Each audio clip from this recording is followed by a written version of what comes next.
ദൈവകൃപ നിറഞ്ഞവളെ സ്വസ്തി, കർത്താവ് നിന്നോടുകൂടെ. ലൂക്ക 1:28. ഇന്ന് ഞാൻ നിങ്ങളുമായിട്ട് പങ്കുവയ്ക്കുവാൻ ആഗ്രഹിക്കുന്നത് പരിശുദ്ധ അമ്മ എന്നെ എങ്ങനെ ഈ യൂട്യൂബ് ചാനൽ സ്റ്റാർട്ട് ചെയ്യുവാൻ സഹായിച്ചു എന്നതിനെക്കുറിച്ചാണ്. എനിക്ക് ഈശോയെ മറ്റുള്ളവർക്ക് കൊടുക്കുവാനായിട്ട് വലിയ ആഗ്രഹം ഉണ്ടായിരുന്നു പണ്ട്.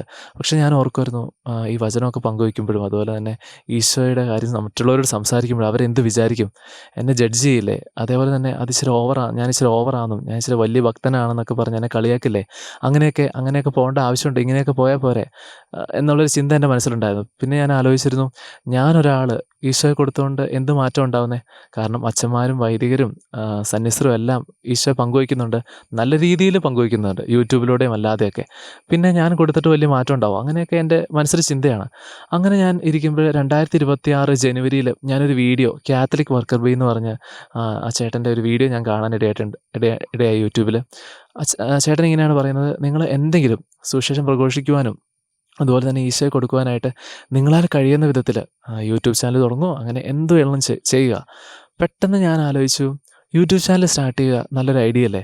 കാരണം നമ്മളാരെയും ഫോഴ്സ് ചെയ്ത്, വചനം ഈശോയാണേലും ഞാൻ മനസ്സിലാക്കിയെടുത്തോളം ഫോഴ്സ് ചെയ്ത് ആർക്കും വചനം കൊടുത്തിട്ടില്ല. യൂട്യൂബ് ചാനലാകുമ്പം ആൾക്കാർക്ക് ക്ലിക്ക് ചെയ്ത് കാണാം. ഇപ്പോൾ ഷോർട്സ് വരെ ചെയ്യുവാണെങ്കിൽ ഷോർട്സ് സ്ക്രോൾ ചെയ്ത് കളയാം. എപ്പോഴും ആ ഒരു കേൾവിക്കാരൻ്റെ സ്വാതന്ത്ര്യം അവിടെയുണ്ട്. നമ്മളാരെയും ഫോഴ്സ് ചെയ്ത് കാണിക്കുന്നില്ല. എന്തുകൊണ്ടൊരു നല്ല മാർഗ്ഗമാണല്ലോ. പിന്നെ എനിക്കത് തുടങ്ങാനും നല്ലൊരു കാര്യമാണല്ലോ എന്നോർത്ത് എനിക്ക് പെട്ടെന്നൊരു പ്രചോദനം കിട്ടി, യൂട്യൂബ് ചാനൽ സ്റ്റാർട്ട് ചെയ്യണം. അങ്ങനെ ഞാൻ ഒരു യൂട്യൂബ് ചാനലിന് വേണ്ടി പ്രാർത്ഥിക്കുകയും അങ്ങനെ തുടങ്ങിയ ചാനലാണ് ലാംസീൽ. അതായത് ലാമ്പ് എന്ന് പറയുന്നത് ക്രിസ്തുവാണ്, കുഞ്ഞാട്. പിന്നെ അതേപോലെ തന്നെ സീൽ എന്ന് പറയുന്ന തീക്ഷ്ണത, റോമ 12:11 ആ ഒരു വചനത്തിൽ നിന്ന് കിട്ടിയതാണ് തീക്ഷ്ണത, ഈശോയോടുള്ള തീക്ഷ്ണത. അതാണ് ഈ ലാംസീൽ എന്ന് പറയുന്ന ചാനലിൻ്റെ പേരൊക്കെ സൂചിപ്പിക്കുന്നത്. അങ്ങനെ ഞാൻ ചാനൽ സ്റ്റാർട്ട് ചെയ്ത് ഇങ്ങനെ ബാനറൊക്കെ സെറ്റ് ചെയ്തിട്ടു. എന്നിട്ട് എന്ത് തുടങ്ങണം എന്നറിയില്ല. ഈശോയെ പറ്റി എന്തെങ്കിലും സംസാരിക്കാം, വചനം മറ്റുള്ളവരുമായിട്ട് പങ്കുവയ്ക്കാം, ദിവികാരനെ അത്ഭുതം, അങ്ങനെ അങ്ങനെയൊക്കെയായിരുന്നു എൻ്റെ മനസ്സിലൊരു പ്ലാന്. പക്ഷേ അങ്ങനെ ഞാൻ എൻ്റെ വൈഫിനോട് ചോദിച്ചു. എനിക്ക് പിന്നെ മൊത്തം ഒരു ടെൻഷനും ആകുലതയാണ്. ഞാൻ തുടങ്ങിയാൽ എന്ത് ചെയ്യും? പിന്നെ തുടങ്ങിയാലുള്ളൊരു പ്രശ്നം എന്ന് പറഞ്ഞാൽ, ഞാൻ ഈ യൂട്യൂബ് ചാനൽ തുടങ്ങിയിട്ട് വിശ്വാസത്തിൽ ജീവിച്ചില്ലേൽ പിന്നെ ഞാൻ പാപത്തിലേക്കൊക്കെ തിരിച്ചു പോയി അങ്ങ് മുന്നോട്ട് പോവുകയാണെങ്കിൽ പ്രശ്നമാവും. നമ്മൾ കുറച്ച് ആൾക്കാരെ പഠിപ്പിക്കുന്നു, എന്നിട്ട് നമ്മൾ നല്ല മാതൃക കാണിച്ചു കൊടുക്കണമല്ലോ.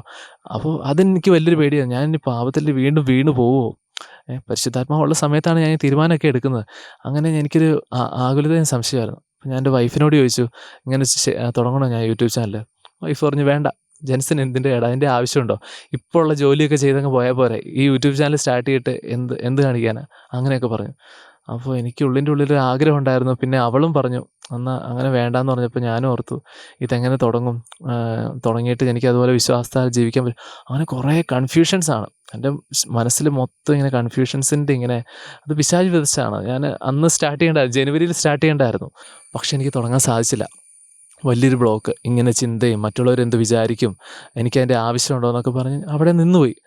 പക്ഷേ ഞാൻ കണ്ടത്, അത് കഴിഞ്ഞിട്ട് ഞാൻ അങ്ങനെ ഒരു തീരുമാനം എടുത്തു കഴിഞ്ഞിട്ട് എൻ്റെ വിശ്വാസ ജീവിതത്തിൽ തന്നെ എനിക്കൊരു വിഷമം. പിന്നെ എൻ്റെ മനസ്സിലിങ്ങനെ പറയുന്നുണ്ട്, പരിശുദ്ധാത്മാവ് ആഗ്രഹിച്ചാൽ നീ എന്തുകൊണ്ട് തുടങ്ങുന്നില്ല എന്നൊക്കെ എൻ്റെ മനസ്സിലിങ്ങനെ പരിശുദ്ധാത്മാവ് എന്നെ പറയുന്നുണ്ട്. പക്ഷേ അതെന്നെ കുറേ ഡൗൺ ആക്കി. പിന്നെ ഞാൻ അങ്ങനെ മുന്നോട്ട് പോയിക്കൊണ്ടിരുന്നപ്പോൾ ഈ പെന്തക്കുസ്ത റിട്രീറ്റ് ഉണ്ടായിരുന്നല്ലോ, അവിടെ എനിക്ക് പരിശുദ്ധാത്മാവിൻ്റെ ഒരു കൃപാവരത്തിൽ കൂടുതൽ ആഴപ്പെടണമെന്ന് എനിക്ക് തോന്നി. നേരത്തെ പരിശുദ്ധാത്മാവിനെയൊക്കെ കിട്ടി ഇങ്ങനെ മുന്നോട്ട് പോയിരുന്നു. പക്ഷേ ഒരു മന്ദോഷ്ണതയൊക്കെ എവിടെയൊക്കെ വെച്ച് കടന്നു വന്നു. 2026 ജനുവരി കഴിഞ്ഞ് ജനുവരി ഒക്കെ ആയിരുന്നു, ഫെബ്രുവരി ഒക്കെ ആയപ്പോഴത്തേനും പിന്നെ വിശുദ്ധ കുർബാനയിലൊക്കെ അത്ര ആത്മാർത്ഥമായിട്ട് പങ്കെടുക്കാൻ പറ്റുന്നില്ല. അപ്പോൾ ഞാൻ ഡാനിയേലച്ചൻ്റെ ഈ പെന്തക്കുസ്ത ഒരുക്ക ശുശ്രൂഷ ഒരു 3 ദിവസത്തെ ഉണ്ടായിരുന്നു. അത് ഞാൻ വൈകിട്ട് ഏറ്റവും സ്നേഹത്തോടെ സന്തോഷത്തോടെ പരിശുദ്ധാത്മാവ് എന്നിലുണ്ട് പരിശുദ്ധാത്മാവ്, അതിൻ്റെ പൂർണ്ണതയിൽ നിറയണേ എന്ന് ഞാൻ ആഗ്രഹിച്ച് പ്രാർത്ഥിച്ച് എനിക്ക് വളരെ ആ 3-ാമത്തെ ദിവസം എനിക്ക് നല്ലൊരു കൃപാവരം കിട്ടി. എൻ്റെ ഉള്ളിൽ പരിശുദ്ധാത്മാവെന്ന് അറിഞ്ഞു, അതെനിക്ക് ഫീൽ ചെയ്തു. പിന്നെ ഞാൻ ഏറ്റവും തീക്ഷ്ണതയോടെ പള്ളിയിൽ പോകാൻ ആരംഭിച്ചു. ഞാൻ ജപമാലയൊക്കെ ഇടയ്ക്ക് മുടക്കുമായിരുന്നു. ജപമാല ഞാൻ വീണ്ടും റീസ്റ്റാർട്ട് ചെയ്തു. പിന്നെ ഞാൻ ചെറിയ ഉപവാസം എടുക്കാനൊക്കെ തുടങ്ങി, പറ്റുന്ന പോലെ. അതായത് നമുക്ക് കുറേയൊന്നും പറ്റില്ല. അപ്പോൾ രാത്രിയിലത്തെ ഭക്ഷണമൊക്കെ ഇങ്ങനെ ഉപേക്ഷിക്കും. തിങ്കൾ ഉപേക്ഷിച്ചാൽ ചൊവ്വാഴ്ച കഴിക്കും, പിന്നെ ബുധനാഴ്ച ഉപേക്ഷിക്കും. അങ്ങനെ പറ്റുന്ന പോലെ, പറ്റുന്ന സാഹചര്യത്തിൽ പറ്റുന്ന കാര്യങ്ങളൊക്കെ അങ്ങനെ ഉപേക്ഷിക്കാനൊക്കെ സ്റ്റാർട്ട് ചെയ്തു. അങ്ങനെ സ്റ്റാർട്ട് ചെയ്ത് ഞാൻ മുന്നോട്ട് പോയപ്പോഴത്തേനും ഞാൻ ഒരു ദിവസം ജപമാല ചൊല്ലുകയാണ്. ഇത് ജപമാല ചൊല്ലുന്നത് ഈ മാസം ജൂലൈയിലാണ്. ജൂലൈ സ്റ്റാർട്ടിങ്ങിലെ കാര്യമാണ് ഞാൻ പറയുന്നത്. ജപമാല ചൊല്ലിക്കൊണ്ടിരുന്നപ്പോൾ 2-ാമത്തെ രഹസ്യം കഴിഞ്ഞു. അപ്പോഴത്തേനും ഒരച്ഛൻ്റെ മുഖം എൻ്റെ ഉള്ളിലേക്ക് വരിക. അതെൻ്റെ എനിക്കറിയാവുന്ന പണ്ടത്തെ ഒരച്ഛനായിരുന്നു. ഞാൻ ഈ അച്ഛനുമായിട്ട് അച്ഛനിങ്ങനെ എന്തോ ഒരു കാര്യം ഞങ്ങളുമായിട്ട് തമ്മിലൊരു തർക്കം ഉണ്ടാവാനായിട്ട് ഇടയുണ്ടായി. അപ്പോൾ ഞാൻ അച്ഛനോട് ദേഷ്യപ്പെട്ടായിരുന്നു പണ്ട്. ഇത് 6, 7 വർഷങ്ങൾക്ക് മുമ്പാണ്. പക്ഷേ പെട്ടെന്ന് എനിക്ക് ആ അച്ഛൻ്റെ മുഖം ഓർമ്മയിലേക്ക് വന്നു. ശരിക്കും പറഞ്ഞാൽ അച്ഛനിപ്പോൾ എവിടെയാണെന്നോ എനിക്കറിയില്ല. അച്ഛനുമായിട്ട് ഞാൻ പരിചയമില്ല, ഒന്നുമില്ല. ഇപ്പോൾ വലിയ കോൺടാക്റ്റ് ഒന്നുമില്ല. അപ്പോൾ എന്നോട് പരിശുദ്ധാത്മാവ് ഇങ്ങനെ പറയുകയാണ്, "നീ അച്ഛനോട് ക്ഷമ ചോദിക്കണം." അപ്പോൾ ഞാൻ ഓർത്ത് ഇതെങ്ങനെ ക്ഷമ ചോദിക്കും? വിളിച്ച് ക്ഷമ ചോദിക്കാൻ പറ്റില്ല. പക്ഷേ അത് പരിശുദ്ധ അമ്മ എന്നെ പറഞ്ഞതെന്ന് എനിക്ക് തോന്നുന്നു. പരിശുദ്ധ അമ്മയുടെ പ്രചോദനത്താലാണ് ഞാൻ ജപമാല ചൊല്ലിക്കൊണ്ടിരുന്നപ്പോഴാണ് എനിക്ക് ആ പ്രചോദനം കിട്ടിയത്. പരിശുദ്ധ അമ്മ ജപമാലയും പരിശുദ്ധാത്മാവും എനിക്കിങ്ങനെ പ്രചോദനം തന്നു. അച്ഛനോട് ക്ഷമ ചോദിക്കണം. ഞാൻ എന്ത് ചെയ്തു? എങ്ങനെ ക്ഷമ ചോദിക്കും? എനിക്ക് ഒരു ഡൗട്ട്. പിന്നെ ഞാൻ കൊന്ത കഴിഞ്ഞതും ഞാൻ മൊബൈൽ എടുത്തിട്ട് വാട്സപ്പിൽ അച്ഛൻ്റെ പേര് നോക്കിയിട്ട് ഉണ്ട്, അച്ഛൻ്റെ കോൺടാക്റ്റ് ഉണ്ട്. അച്ഛനോട് വോയിസ് അയച്ചു, "അച്ഛാ, ഞാൻ അന്ന് അച്ഛനോട് ദേഷ്യപ്പെട്ടായിരുന്നു. എന്നോട് അച്ഛൻ ക്ഷമിക്കണം. അച്ഛനൊന്നും വിചാരിക്കരുത്" എന്നുള്ള രീതിയിൽ ഞാൻ അച്ഛനോട് ഇങ്ങനെ ഒരു വോയിസ് ഇട്ടു. ആ വോയിസ് ഇട്ട് കഴിഞ്ഞപ്പോഴേ അച്ഛൻ ഇങ്ങോട്ട് പെട്ടെന്ന് തന്നെ അച്ഛനത് കണ്ടു. അച്ഛൻ പറഞ്ഞു, "എടാ ജെൻസേ, എനിക്ക് നിന്നോട് ഒരു കുഴപ്പമില്ല. നീ അങ്ങനെയൊക്കെ എന്നോട് പറഞ്ഞായിരുന്നു. എനിക്ക് ഓർമ്മ പോലും ഇല്ല." പക്ഷെ എനിക്ക് എന്തെന്നില്ലാത്തൊരു ആശ്വാസം. ഞാൻ അച്ഛനുമായിട്ട് ഓക്കെ. അപ്പോൾ എനിക്ക് ഭയങ്കര ഒരു സന്തോഷം എൻ്റെ ജീവിതത്തിൽ എൻ്റെ ആ സമയത്ത് എനിക്ക് അനുഭവപ്പെട്ടു. ഞാൻ ഈശോയോട് നന്ദി പറഞ്ഞു. പരിശുദ്ധ അമ്മയോട് ഞാൻ നന്ദി പറഞ്ഞു. കാരണം ജപമാല ചൊല്ലിക്കൊണ്ടിരുന്നപ്പോഴാണ് എനിക്ക് അങ്ങനെ ഒരു പ്രചോദനം കിട്ടിയത്. ഞാനത് ചെയ്തു. കുറേ നാളത്തെ ഞാനിങ്ങനെ ചിന്തിക്കുമായിരുന്നു, അയ്യോ അച്ഛനോട് പറയേണ്ടായിരുന്നു. പക്ഷേ ഞാൻ ഒരിക്കലും ക്ഷമ ചോദിച്ചിരുന്നില്ല ഇങ്ങനെ. എനിക്ക് ക്ഷമ ചോദിക്കാനൊരു കൃപാവരം കിട്ടി. രണ്ടാമത്തെ ദിവസം ഞാൻ ജപമാല ചൊല്ലുവാണ്. ജപമാല ചൊല്ലിക്കൊണ്ടിരുന്നപ്പോൾ എൻ്റെ കോൺട്രാക്ടറിൻ്റെ മുഖം ഇങ്ങനെ ജപമാലയിൽ ചൊല്ലിക്കൊണ്ടിരുന്നപ്പോൾ, അതും രണ്ടാമത്തെ രഹസ്യം മൂന്നാമത്തെ രഹസ്യം എന്തോ എത്തിയപ്പോഴത്തേനാണ് എൻ്റെ മനസ്സിൽ വരിക. പരിശുദ്ധ അമ്മ ഇങ്ങനെ മനസ്സിൽ പറയുവാണ്, എനിക്ക് പ്രചോദനം കിട്ടുവാണ്, കോൺട്രാക്ടറിനോട് ക്ഷമ ചോദിക്കണം. എന്നുവെച്ചാൽ ഞാൻ വീട് പണിതായിരുന്നു. അപ്പോൾ വീട് പണിതിട്ട് അവസാനം കോൺട്രാക്ടറുമായിട്ട് അടിച്ചാണ് പിരിഞ്ഞത്. കാരണം ആൾ ഇങ്ങനെ ഇച്ചിരി വർക്കിൽ ഡിലേ അങ്ങനെയൊക്കെ വന്ന് ഒരു കമ്മ്യൂണിക്കേഷൻ എററൊക്കെ ഞങ്ങളുടെ തമ്മിൽ ഇത് വന്നിട്ട് ഒരു വഴക്കോട് കൂടിയിട്ടാണ് ഞാൻ ആളെ മാറ്റി നിർത്തിയിട്ട് പിന്നെ ഞാൻ തന്നെയാണ് വീടിൻ്റെ പണികളെല്ലാം മുന്നോട്ട് കൊണ്ടുപോയതും അത് പൂർത്തീകരിച്ചതുമൊക്കെ. അപ്പോൾ അങ്ങനെ എനിക്ക് കാര്യം പറഞ്ഞാൽ ആ ചേട്ടനോട് ക്ഷമ ചോദിക്കേണ്ട ആവശ്യമില്ല. പിന്നെ ആളുമായിട്ട് ഞാനൊരു പരിചയത്തിലില്ല. പിന്നെ ആൾ ചെയ്തത് ശരിയല്ല എന്നൊക്കെ എൻ്റെ മൈൻഡിലുണ്ടായിരുന്നു. അപ്പോൾ പിന്നെ അങ്ങനെ എൻ്റെ ഭാഗത്തല്ലേ ന്യായം, എന്തിനാ ഞാൻ ക്ഷമ ചോദിക്കണേ എന്നുള്ളൊരു മൈൻഡ്. പക്ഷേ ഞാനിങ്ങനെ പ്രാർത്ഥിച്ച് വീണ്ടും ജപമാല മുന്നോട്ട് പോയിക്കൊണ്ടിരുന്നപ്പോൾ മാതാവ് പറഞ്ഞു, എനിക്ക് പ്രേരണ കിട്ടി, അത് പരിശുദ്ധ അമ്മ പറഞ്ഞാൽ ഞാൻ വിശ്വസിക്കുന്നു, ക്ഷമ ചോദിക്കണം. അപ്പം പരിശുദ്ധാത്മാവിനാൽ പ്രചോദിതമായി എനിക്ക് കിട്ടിയതായിരിക്കാം. ക്ഷമ ചോദിക്കണം. അപ്പം ഞാൻ എന്ത് ചെയ്തു? ഇതേപോലെ തന്നെ കഴിഞ്ഞ ദിവസം അച്ഛനോട് ചെയ്ത പോലെ തന്നെ ഞാൻ ഈ കോൺട്രാക്ടറിനോട് വാട്സപ്പിൽ ഞാനിങ്ങനെ വോയിസ് അയച്ചു. ചേട്ടാ, അന്നിങ്ങനെ നമ്മൾ തമ്മിലൊരു വഴക്കൊക്കെ ഉണ്ടായിട്ടാണ് പിരിഞ്ഞത്. ചേട്ടാ ഒന്നും വിചാരിക്കരുത്. അത് ഞാനതിന് ക്ഷമ ചോദിക്കുന്നു എന്ന് ഞാൻ പറഞ്ഞു. ഇത് പറഞ്ഞതും പുള്ളി ഒരു മണിക്കൂറൊക്കെ കഴിഞ്ഞ് ഒരു 12 മണിയോടടുത്ത് ആളെനിക്ക് തിരിച്ചിങ്ങനെ വോയിസ് അയച്ചു, "ജെൻസേ, അത് കുഴപ്പമില്ലടാ, ഞാനതൊക്കെ മറന്നു. അതൊന്നും കുഴപ്പമില്ല. എടാ നീ" വളരെ സന്തോഷത്തോടെ എന്നോട് സംസാരിച്ച് അതും ഡീൽ ചെയ്തു. അങ്ങനെ എനിക്കുണ്ടായിരുന്ന 2 മുറിവുകൾ, ഞാൻ ക്ഷമ ചോദിക്കാതിരുന്നവർ, ക്ഷമ ചോദിക്കേണ്ട ആവശ്യമില്ല എന്ന് ഞാൻ വിചാരിച്ചവർ, അവരോട് പരിശുദ്ധ അമ്മേനോട് ക്ഷമ ചോദിക്കാൻ പറഞ്ഞു. അപ്പോൾ എനിക്ക് മനസ്സിലായി, എനിക്ക് അനുഭവപ്പെട്ടത് വളരെ പരിശുദ്ധാത്മാവിൻ്റെ ഒരു അഭിഷേകം എന്നിൽ വന്നു. എനിക്ക് വളരെ സന്തോഷം അനുഭവപ്പെട്ടു. അതാണ്, നമ്മളൊരു മനുഷ്യനോട് ക്ഷമിച്ചു കഴിയുമ്പോൾ ചിലപ്പം അവരുടെ ഭാഗത്തായിരിക്കും കുറ്റം. എന്നാലും നമ്മളൊരു വഴക്കുണ്ടായി നമ്മൾ അവരോട് ക്ഷമിച്ചു കഴിയുമ്പോൾ നമ്മൾക്ക് എളിമ നമ്മൾ അഭ്യസിക്കുവാണ്. അപ്പോൾ പരിശുദ്ധാത്മാവ് നമ്മുടെ ഉള്ളിലേക്ക് വന്ന് നിറയും. അപ്പോൾ അതെനിക്ക് ആ സമയത്ത് ഫീൽ ചെയ്തു. മൂന്നാമത്തെ ഒരു ദിവസം, അത് കഴിഞ്ഞിട്ടുള്ള ദിവസം ഞാൻ കൊന്തയിലുമാണ്. കൊന്ത ചൊല്ലിക്കൊണ്ടിരുന്നപ്പോൾ, ഇത് ഞാൻ ജനുവരിയിലാണ് യൂട്യൂബ് ചാനലിൻ്റെ ഇതെല്ലാം സ്റ്റാർട്ട് ചെയ്തതെന്ന് വെച്ചാൽ അത് ഡ്രോപ്പ് ചെയ്തു പോയി. എന്നിട്ട് ഞാനിങ്ങനെ കൊന്ത ചൊല്ലിക്കൊണ്ട് ഇങ്ങനെ ഇരുന്നപ്പോൾ, അടുത്ത ദിവസം കൊന്ത ചൊല്ലിക്കൊണ്ടിരുന്നപ്പോൾ ഇങ്ങനെ മനസ്സിലിങ്ങനെ പറയുകയാണ്, യൂട്യൂബ് ചാനൽ സ്റ്റാർട്ട് ചെയ്യണം. ഓക്കെ, അപ്പോൾ യൂട്യൂബ് ചാനൽ സ്റ്റാർട്ട് ചെയ്യാം. എങ്ങനെ സ്റ്റാർട്ട് ചെയ്യും? അപ്പം ഞാൻ ആദ്യം ആലോചിക്കുന്നത്, എൻ്റെ മുറിയിൽ സെറ്റ് ചെയ്യണം. അപ്പോൾ എൻ്റെ മുറിയിൽ സെറ്റ് ചെയ്യുമ്പോൾ പ്രശ്നം എന്ന് പറഞ്ഞാൽ, വീട്ടുകാർ ഈ വചനം പറയുന്നത് കേട്ട് കഴിഞ്ഞാൽ അത് ശരിയാവില്ല. എനിക്കങ്ങനെ കോൺഫിഡൻ്റ് ആയിട്ട് പറയാൻ പറ്റില്ല. അപ്പോൾ ഞാനിങ്ങനെ ആലോചിച്ചു, വീടിൻ്റെ മുകളിൽ, ടെറസിൻ്റെ മുകളിൽ ഒരു മുറി പണിയാം, എന്നിട്ട് വചനം പറയാം, പങ്കുവയ്ക്കാം. അപ്പോൾ അങ്ങനെ ഇരുന്നപ്പോൾ ഞാൻ മൂന്നാമത് ആലോചിച്ചു, അതൊക്കെ ഇച്ചിരി കുറേ ടൈം എടുക്കുന്ന കാര്യമാണ്. മൂന്നാമത് ഞാൻ ആലോചിച്ചു, വാഗമണ്ണ് ഞാൻ ഇടയ്ക്ക് പോകാറുണ്ട്. എനിക്കൊരു ആത്മീയ പിതാവുണ്ട് കുരിശുമല ആശ്രമത്തിൽ. അതേപോലെ തന്നെ ഞാനവിടെ മൗണ്ട് നെപ്പോയിലൊക്കെ പോകാറുണ്ട്. അപ്പോൾ അവിടുത്തെ സ്ഥലങ്ങളൊക്കെ എനിക്കറിയാം. എനിക്ക് എവിടെയെങ്കിലും നിന്നൊരു വീഡിയോ ചെയ്ത് സ്റ്റാർട്ട് ചെയ്യാമല്ലോ. അപ്പോൾ അങ്ങനെ പിന്നെ എൻ്റെ മനസ്സിൽ തോന്നുവാണ്, എന്തിനും വാഗമൺ വേണം? എൻ്റെ വീടിൻ്റെ അടുത്ത് ഈ പാറ, ഞാനിപ്പോൾ നിൽക്കുന്ന ഈ മലയുണ്ട്. ഇത് ഞാൻ ഇതുവരെ പണ്ട് പോയിട്ടുണ്ട്. പക്ഷേ ഞാനിതിവിടെ കയറി വരാറില്ലായിരുന്നു. ഇവിടേക്ക് വരുന്ന വഴി എന്ന് പറഞ്ഞാൽ വളരെ ദുർഘടമാണ്. എന്ന് വെച്ചാൽ മൊത്തം പുല്ല്, അരയ്ക്കൊപ്പം പുല്ലുണ്ട്, താഴെ എന്താ ഉള്ളതെന്ന് പോലും കാണില്ല. അപ്പോൾ ആ ഒരു രീതിയിലാണ്. എന്നാലും എനിക്ക് അവിടേക്ക് പോകാം, ഇവിടെ ചെയ്യാമെന്നുള്ളൊരു പ്രചോദനം കിട്ടി. നല്ലൊരു ലൊക്കേഷനാണ്, ബാക്ക്ഗ്രൗണ്ടാണ്. അങ്ങനെയാണ് ഞാൻ ആദ്യത്തെ വീഡിയോ ഇവിടുന്ന് സ്റ്റാർട്ട് ചെയ്യണത്. ഞാനെല്ലാം വചനം വെച്ച് ഇങ്ങനെ ഓരോ ഷോർട്സ് ചെറുതായിട്ട് സ്റ്റാർട്ട് ചെയ്തു. ഞാൻ ആലോചിച്ചപ്പം അതുപോലെ തന്നെ ഈ യൂട്യൂബ് ചാനൽ സ്റ്റാർട്ട് ചെയ്യുന്നതിന് തൊട്ട് മുന്നേ എനിക്ക് കുറേ ഡൗട്ട്സ് ഉണ്ടായിരുന്നു. ഞാൻ ആലോചിച്ചു, ഞാൻ വചനം മൊത്തം വായിച്ചിട്ടില്ല. ഞാൻ ഇങ്ങനെ പഠിച്ചു വരുന്നുള്ളൂ. വചനം ഓരോ ഭാഗമായിട്ട് ഞാൻ ഇങ്ങനെ പഠിച്ച് നോട്ട് ചെയ്തൊക്കെ ഇങ്ങനെ എന്നാൽ കഴിയുന്നത് ഞാൻ വരികയാണ്. അപ്പോൾ ഞാൻ ആലോചിച്ചു, അയ്യോ ഇതൊക്കെ വചനമൊക്കെ പഠിച്ച് കഴിഞ്ഞിട്ട് കൊടുത്താൽ പോരെ. അപ്പോൾ എൻ്റെ മനസ്സിൽ തോന്നുന്നു, ഞാൻ ഈ നിമിഷം മരിച്ചു പോയാൽ ഞാൻ ഇന്നിവിടെയുണ്ട്, നാളെ ഞാൻ ജീവിച്ചിരിപ്പുണ്ടോ എന്നറിയില്ല. ഞാൻ മരിച്ചിട്ട് എൻ്റെ വിധിക്കായിട്ട് തനത് വിധി ഉണ്ടല്ലോ, അവിടെ ചെല്ലുമ്പോഴത്തേനും ഈശോ എന്ത് പറയും? ജെൻസേ, നീ നിൻ്റെ വചനം കൊടുത്തോ, നീ എന്നെ വചനം പങ്കുവയ്ക്കാത്തെ? അപ്പോൾ ഞാൻ എക്സ്ക്യൂസ് കൊടുത്താൽ ശരിയാവില്ല. ഞാൻ എന്ത് എക്സ്ക്യൂസ് പറയും? പിന്നെ എനിക്ക് ഈ ഭൂമിയിൽ അത് വചനം കൊടുക്കുവാനോ ഒരു അവസരമില്ല. അപ്പോൾ ഞാൻ ഓർത്തു, നമ്മളിപ്പോൾ തന്നെ വചനം കൊടുക്കണം. അപ്പോൾ എനിക്ക് ഇതിനെപ്പറ്റി അറിയില്ല, വലിയ ഗ്രാഹ്യമൊന്നുമില്ല വചനത്തെപ്പറ്റി. അപ്പോൾ ഈശോ എന്നോട് പറഞ്ഞു, എൻ്റെ മനസ്സിലിങ്ങനെ പറഞ്ഞു, 5 അപ്പം 5000 പേർക്കായിട്ട് മാറ്റിയ ആളാണ് ഞാൻ. നിനക്കുള്ളത് നീ തരിക, അത് വചനാണേലും എന്താണെങ്കിലും നീ ആഗ്രഹിക്കുന്നത് നീ കൊടുക്കുക, ബാക്കി ഞാൻ മൾട്ടിപ്ലൈ ചെയ്തോളാം. അപ്പോൾ ഈശോ അങ്ങനെ പറഞ്ഞു. എനിക്ക് ഡബിൾ കോൺഫിഡൻസ് ആയി. എന്തായാലും ഞാൻ അങ്ങനെയാണ് ഞാൻ ആദ്യത്തെ ഷോർട്സ് ഈ വീഡിയോയിൽ, നിങ്ങൾക്ക് എൻ്റെ യൂട്യൂബ് ചാനൽ എടുത്തിട്ട് ബാക്കിലോട്ട് പോയാൽ അറിയാൻ പറ്റും. ആദ്യത്തെ ഷോർട്സ് ഞാൻ ഇട്ടു. അങ്ങനെ ഷോർട്സ് ഇട്ടിട്ട് ഞാൻ നോക്കിയപ്പോൾ ആദ്യത്തെ ദിവസം ഞാനും കുറച്ച് പേര് ഏകദേശം, കാരണം ഈ സ്പിരിച്വാലിറ്റിയും വിശ്വാസം എന്നൊക്കെ പറഞ്ഞാൽ എന്നെ ആർക്കും അറിയില്ല, പിന്നെ ഞാൻ പറയുന്നത് കേട്ടാൽ ആരും കേൾക്കില്ല എന്നൊക്കെ ഞാൻ ഓർത്തത്. അപ്പോൾ ഒരു 10-100 പേരും എല്ലാം കാണും, 100 പേരോ 150 പേരോ കാണും. അപ്പോൾ ഞാനത് 100 പേര് വേണ്ട, 100 പേര് മതി. അപ്പോൾ 200 പേരാണെങ്കിൽ 200 പേര്, 50 പേരാണെങ്കിൽ 50 പേര്, 10 10 അത് മതി. കാരണം 10 പേർക്ക് ഞാൻ വചനം കൊടുത്തു എനിക്ക് മുകളിൽ ഈശോയുടെ അടുത്ത് പോകുമ്പോൾ പറയാലോ. അങ്ങനെയാണ് ഞാൻ സ്റ്റാർട്ട് ചെയ്തത്. പക്ഷേ ഞാൻ ആദ്യത്തെ വീഡിയോ ഇട്ടതും 500-ഉം 600-ഉം പേര് കാണാൻ തുടങ്ങി. രണ്ടാമത്തെ വീഡിയോ ഇട്ടതും പിന്നെ അതിനേക്കാളും കൂടുതൽ പേര് കാണാൻ 600-ഉം 1K ഒക്കെ എത്തി. പിന്നെ അതിനിടയിൽ വലിയൊരു പ്രശ്നം ഉണ്ടായെന്ന് പറഞ്ഞാൽ, ഞാനൊരു 3 വീഡിയോ ചെയ്ത് കഴിഞ്ഞപ്പോഴത്തേനും എനിക്ക് കോപ്പിറൈറ്റ് സ്ട്രൈക്ക് അടിച്ചു. ഞാൻ എല്ലാ വീഡിയോയുടെയും ബാക്കിൽ ഇങ്ങനെ ഒരു സൗണ്ട്, ഇങ്ങനെ മ്യൂസിക് ബാക്ക്ഗ്രൗണ്ട് കൊടുത്തിട്ടുണ്ടായിരുന്നു. അത് കോപ്പിറൈറ്റ് അങ്ങനെ അടിക്കുമെന്ന് എനിക്ക് അറിയില്ലായിരുന്നു. പക്ഷേ അത് കോപ്പിറൈറ്റ് അടിച്ച് ഞാൻ ആകെ വിഷമിച്ചു. കാരണം ഞാൻ ചെയ്ത 3 വീഡിയോയും ഞാൻ ഡിലീറ്റ് ചെയ്യേണ്ടി വന്നു. എന്നിട്ട് ഞാനത് റീ അപ്ലോഡ് ചെയ്തു. അപ്പോൾ ഞാൻ ഓർത്തു, ഇനി എന്നെ യൂട്യൂബ് തിരിഞ്ഞു നോക്കില്ല, എൻ്റെ വചനവും ഒന്നും ഇനി പ്രശ്നമാവും.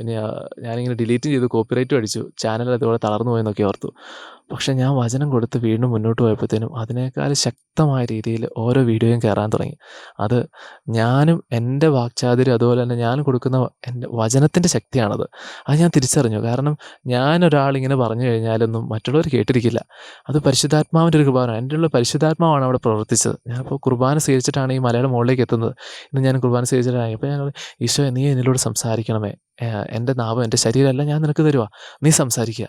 ഞാൻ നിന്നോട് പൂർണ്ണമായിട്ട് ഞാൻ സറണ്ടർ ചെയ്യുന്നു. അപ്പോൾ അങ്ങനെയാണ് ഞാൻ നിങ്ങളുടെ മുമ്പിൽ ഓരോ വീഡിയോസും ചെയ്യാനായിട്ട് നിൽക്കുന്നത്.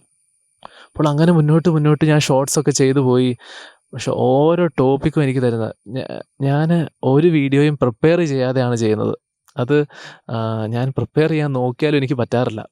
പിന്നെ ഞാനിങ്ങനെ ഓർക്കും, ഒരു വീഡിയോ പ്രിപ്പയർ ചെയ്ത പോയിൻറ്റ്സ് എല്ലാം നോട്ട് ചെയ്തിട്ട് ഇവിടെ വെച്ച് പറയാം. പക്ഷേ അങ്ങനെയല്ല.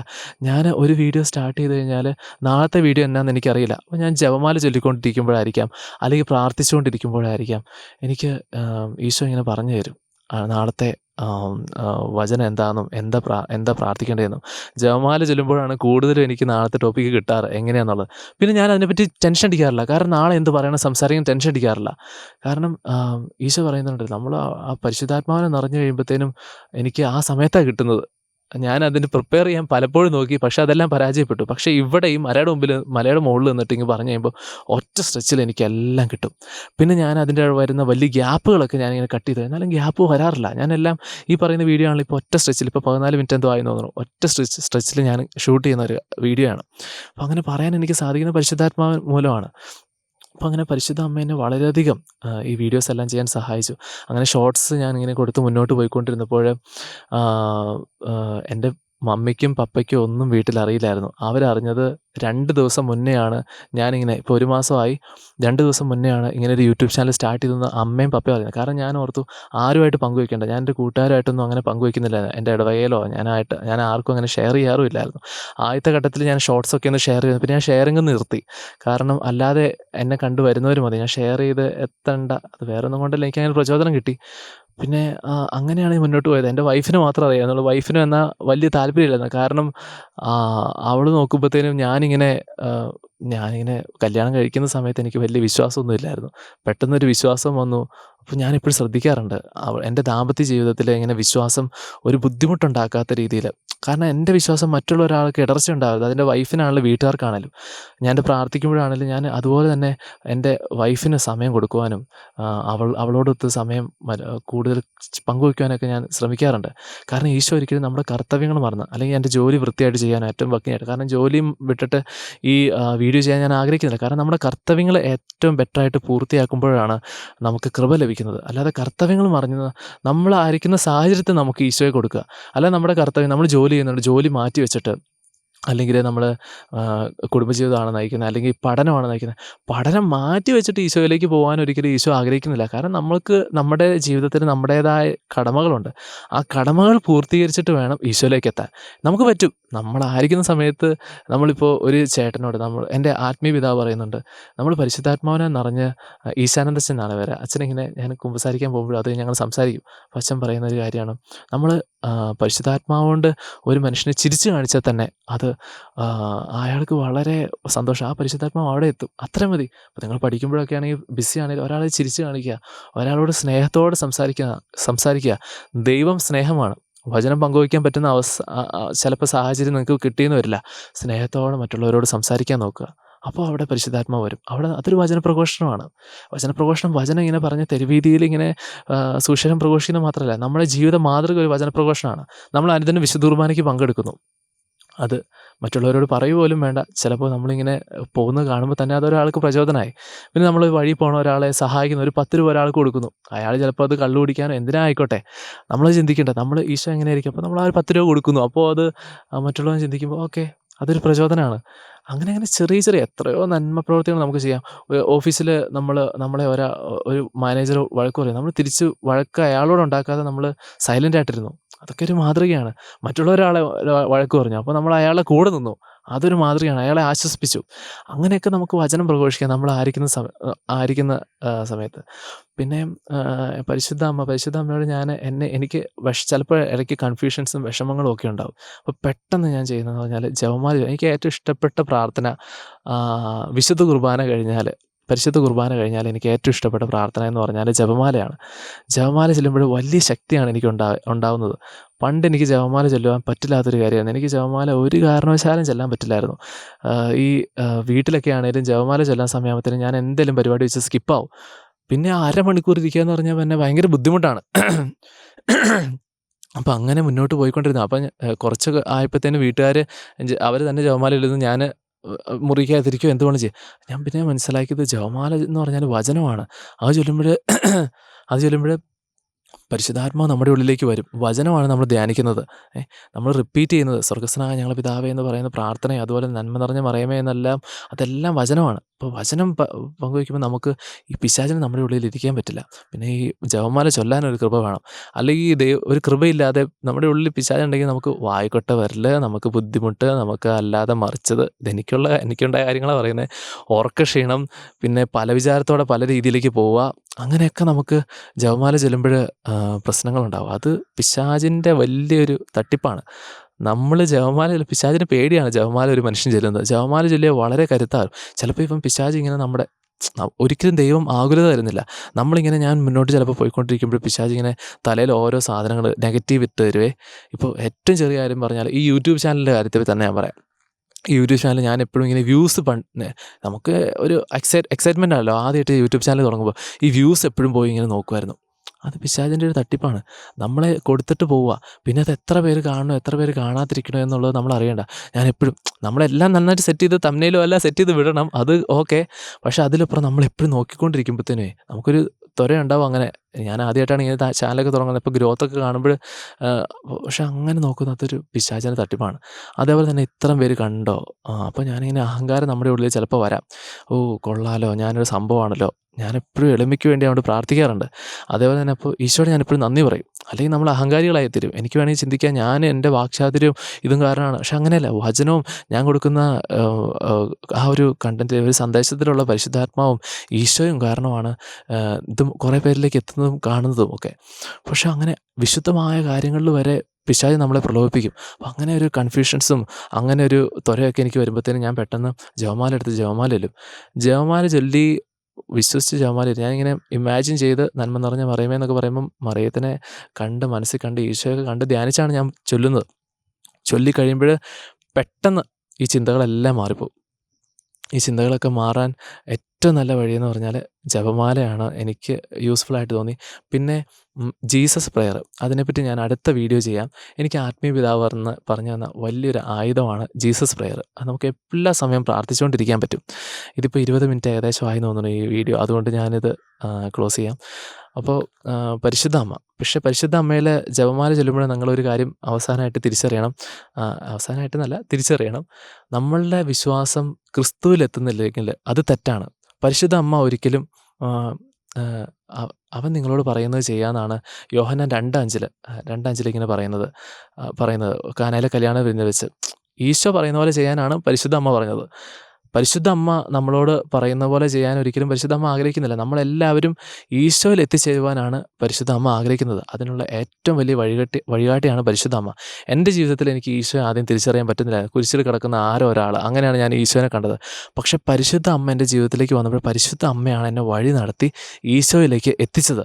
അപ്പോൾ നിങ്ങളെയും വഴി നടത്തി ഈശോയിലേക്ക് എത്തിക്കും. കാരണം ഈ ഭൂമിയിലായിരുന്നപ്പോൾ ഞാൻ മനസ്സിലാക്കിയതോളം ഏറ്റവും കൂടുതൽ ഈശോയെ തിരിച്ചറിഞ്ഞത്, ചെറുപ്പം മുതലേ മനസ്സിലാക്കിയത് പരിശുദ്ധ അമ്മയാണെന്ന് എനിക്ക് തോന്നുന്നു. അത്രമാത്രം നമ്മളെ വഴിയിലേക്ക് നടക്കാം. പിന്നെ സാത്താന് ഭയങ്കര പേടിയാണ് പരിശുദ്ധ അമ്മയും ജപമാലയൊക്കെ. അപ്പം ഇത് സഹായിക്കും. പക്ഷേ നമ്മുടെ ജപമാലയൊക്കെ നമ്മൾ തിരിച്ചറിയണം. ജപമാല ഭക്തരായി മാത്രം നമ്മൾ മാറുന്നുണ്ടോ എന്ന് നമ്മൾ ചിന്തിക്കണം. അങ്ങനെ മാറിയാൽ തെറ്റാണ്. ചിലരൊക്കെ ഞാൻ കണ്ടിട്ടുണ്ട് ജപമാല എപ്പോഴും ചൊല്ലിക്കൊണ്ട് കിടക്കും. ഈശോയെ പറ്റി ഈശോയായിട്ട് കണക്ഷനൊന്നുമില്ല. ഞാനും അങ്ങനെ ഒരു പോയിന്റിലായിരുന്നു. ആദ്യം ഈശോ എനിക്ക് കുരിശ് കിടക്കുന്ന ആരോ ഒരാൾ അങ്ങനെയായിരുന്നു. പക്ഷേ ജപമാല ചൊല്ലി ഞാൻ ഈശോയിലേക്ക് എത്തി. ഒരു മനുഷ്യന് ഈശോയിലേക്ക് എത്താൻ പല വഴികളുണ്ട്. അതിലൊരു വഴി ജപമാലയാണെന്ന് എനിക്ക് തോന്നുന്നു. അപ്പോൾ പലർക്കും പല വഴികളായിരിക്കാം. ചിലർക്ക് ജപമാല ചെല്ലാൻ താല്പര്യമില്ലായിരിക്കാം. അവർ വചനം വായിച്ചോ ഒക്കെ ഈശോയിലേക്ക് എത്താം. പല വഴികളുണ്ട്. പക്ഷേ വളരെ എളുപ്പമായിട്ടും ഈസിയായിട്ടും പോകാൻ പറ്റുന്നൊരു വഴിയായിട്ട് എനിക്ക് തോന്നുന്നത്. കാരണം അതെന്നെ അത്രമാത്രം സഹായിച്ചിട്ടുണ്ട്. നമ്മൾ ഒരിക്കലും ഈശോയിലേക്ക് എത്തണം. മാതാവിൽ മാത്രം ഒതുങ്ങിപ്പോകരുത്. അതുകൊണ്ടാണ് സഭയൊക്കെ അത് തീർച്ചയായിട്ടും അങ്ങനെയുള്ളൊരു പ്രോത്സാഹിപ്പിക്കുന്നില്ല. മാതാവിൽ ഒതുങ്ങിപ്പോകുന്ന ഒരു മരിയഭക്തിയിലെ ഒന്നും ഈശോ പോലും ആഗ്രഹിക്കുന്നില്ല. കാരണം നിത്യരക്ഷ ഈശോയിലൂടെയാണ്, മാതാവിലൂടെയല്ല. നമുക്ക് മധ്യസ്ഥനായിട്ട് ഭൂമിയിൽ ഈശോ മാത്രമേ ഉള്ളൂ. നമുക്ക് വേണ്ടി മാതാവ് ചെയ്യുന്നതെന്ന് പറഞ്ഞാൽ എപ്പോഴും പ്രാർത്ഥിക്കും ഈശോയുടെ ഇൻ്റർസീഡ്. ഇൻ്റർസീഡ് അതിന് പ്രത്യേകം കറക്റ്റ് വാക്കെന്താണെന്നറിയില്ല. എപ്പോഴും നമ്മളോട് പ്രാർത്ഥിച്ചുകൊണ്ടിരിക്കും. കാനായിലെ കല്യാണ വിരുന്നിൽ വെച്ച് മറ്റുള്ള ഈശോയുടെ പ്രശ്നമല്ല, അവിടെ മാതാവിന് അങ്ങനെ ഈശോനെ പ്രേരിപ്പിക്കേണ്ട കാര്യമൊന്നുമില്ല. പക്ഷേ വീഞ്ഞ് തീരാൻ പോയിന്ന് അവർ അറിഞ്ഞപ്പോഴും അവർക്കൊരു നാണക്കേട് ഉണ്ടാവുമെന്ന് പറഞ്ഞു. അപ്പോൾ തന്നെ മാതാവ് ഈശോയോട് പറഞ്ഞു, ഇത് നീ ചെയ്യണം. അങ്ങനെ ഈശോ ആദ്യത്തെ അത്ഭുതം പ്രവർത്തിക്കുന്നത് മാതാവ് പറഞ്ഞിട്ടാണ്. അപ്പോൾ അത്രമാത്രം വാല്യൂ ഈശോ മാതാവിന് കൊടുക്കുന്നുണ്ട്. അതേപോലെ തന്നെ മാതാവ് അത്രമാത്രം വാല്യൂ നമുക്ക് ഓരോരുത്തർക്കും തരുന്നുണ്ട്. നമ്മുടെ അമ്മയെപ്പോലെ നോക്കി നമ്മളെ പരിപാലിക്കും, സംരക്ഷിക്കും. എന്നും ജപമാലയാണ് എൻ്റെ ശക്തി. എൻ്റെ ജപമാലയിലൂടെയാണ് ഞാൻ ഈശോയിൽ എത്തിച്ചേർന്നത്. ഈശോയെ മനസ്സിലാക്കാനും തിരിച്ചറിയാനും ഒക്കെ എനിക്ക് സാധിച്ചത്. അപ്പോൾ അതേപോലെ കാനായിലെ കല്യാണ വിരുന്നിൽ വെച്ച് ഈശോയോട് പറഞ്ഞ പോലെ നമുക്ക് വേണ്ടി മാതാവ് നിത്യം അപേക്ഷിക്കും. നമ്മളെ പിശാചിൻ്റെ ബന്ധനത്തിൽ നിന്നൊക്കെ നമ്മളെ മോചിപ്പിക്കും. നമ്മൾ നിത്യ ഭാഗ്യത്തിൽ സ്വർഗ്ഗരാജ്യത്തിൽ എത്തിച്ചേരുവാനായിട്ട് പരിശുദ്ധ അമ്മയെ നമ്മളെ സഹായിക്കും. ഈ ചെറിയൊരു യൂട്യൂബ് ചാനൽ സ്റ്റാർട്ട് ചെയ്യാൻ വരെ പരിശുദ്ധ അമ്മയാണ് എന്നെ സഹായിച്ചത്. പരിശുദ്ധ അമ്മയോടൊത്ത് ഞാൻ മുന്നോട്ട് പോയപ്പോഴാണ് ഞാൻ ഇങ്ങനൊരു ചാനൽ സ്റ്റാർട്ട് ചെയ്യുവാനും അനേകർക്ക് വചനം പങ്കുവയ്ക്കുവാനും ഇന്ന് എൻ്റെ വീഡിയോസൊക്കെ കുറച്ച് റീച്ച് ആവുന്നുണ്ട്. അത് എൻ്റെ കഴിവുകൊണ്ടല്ല, ദൈവകൃപയാലാണ്. ഞാനല്ല, കൃപയാണ് എന്നിൽ അധ്വാനിക്കുന്നത്. അതുപോലെ തന്നെ പരിശുദ്ധ അമ്മയാണ് ഈ ചാനലിന് തുടക്കം കുറിച്ചത്. അതിനാൽ ഞാൻ വളരെയധികം സന്തോഷിക്കുന്നു. ഞാൻ പരിശുദ്ധ അമ്മയെ ഞാൻ തിരിച്ചറിഞ്ഞതിലും ജപമാല ചൊല്ലി മുന്നോട്ട് പോയതിലും ഞാൻ വളരെയധികം അഭിമാനിക്കുന്നു. നിങ്ങളെല്ലാവരും ജപമാല ചൊല്ലണം. പരിശുദ്ധ അമ്മയിലൂടെ വളരെ പെട്ടെന്ന് ഈശോയിലേക്ക് പരിശുദ്ധ അമ്മ നമ്മളെ കൈപിടിച്ച് നടത്തും. പരിശുദ്ധ അമ്മയും ജപമാലയും നിങ്ങൾക്ക് എല്ലാവർക്കും തണലാകട്ടെ, കൂട്ടാകട്ടെ എന്ന് നിങ്ങളുടെ ഒപ്പം ഉണ്ടായിരിക്കട്ടെ. ഈശോ മിശിഹായ്ക്ക് സ്തുതിയായിരിക്കട്ടെ.